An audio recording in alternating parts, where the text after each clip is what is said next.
আজকে আমাদের বাংলাদেশে 13তম জাতীয় নির্বাচনটা সংঘটিত হবে।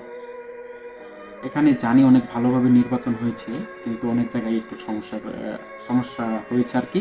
কিন্তু আমাদের শেরপুরে আলহামদুলিল্লাহ অনেক ভালো একটা নির্বাচন হয়েছে, কিন্তু পূর্ণাঙ্গ আমরা ফলাফলটি এখনো পাইনি। আংশিক কিছু ফলাফল পেয়েছি, সেটা আপনাদের সাথে শেয়ার করার চেষ্টা করি। চলেন দেখি কী অবস্থা হলো।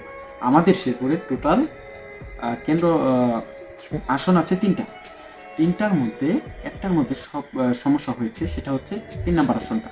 সেখানে একটা সমস্যার কারণে নির্বাচনটা স্থগিত করা হয়েছে, কিন্তু 1 ও 2 আসনে সুন্দরভাবে নির্বাচনটা সংঘটিত হয়েছে। 1 নম্বর আসনে আমাদের আছে 145টা আসন, 145টা কেন্দ্র আছে।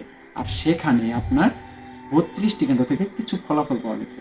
আর সেখানে জামাতের হয়ে হাফিজুর রহমান ইসলাম পেয়েছেন 29,627টি ভোট, এবং কি বিএনপির পক্ষ থেকে সানসিলা জেব্রিন প্রিয়াঙ্কা তিনি পেয়েছেন 15,183টি ভোট, এবং কি শফিকুল ইসলাম স্বতন্ত্র হতে 13,472টি ভোট তিনি পেয়েছেন। এখানে জামাত প্রার্থী সামান্য এগিয়ে, তবে সব ক্ষেত্রে কেন্দ্রের ফলাফল এখনো হাতে আসেনি। বিষয়টা বুঝে রাখবেন। শেরপুর 2 আসন নকলা ও নালিতাবাড়ি, এখানে কি অবস্থা চলুন বলার চেষ্টা করি।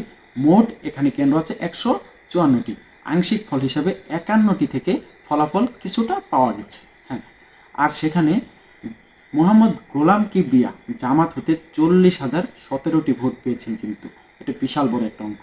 আর দ্বিতীয়ত হচ্ছে ফাহিম চৌধুরী বিএনপির পক্ষ হতে তিনি পেয়েছেন 38,835টি ভোট, 85টি ভোট।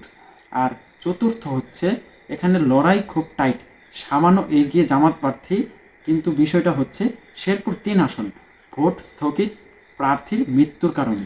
মনে রাখবেন, এই আংশিক ফলাফল, পুরো ভোট গণনা এখনও শেষ হয়নি।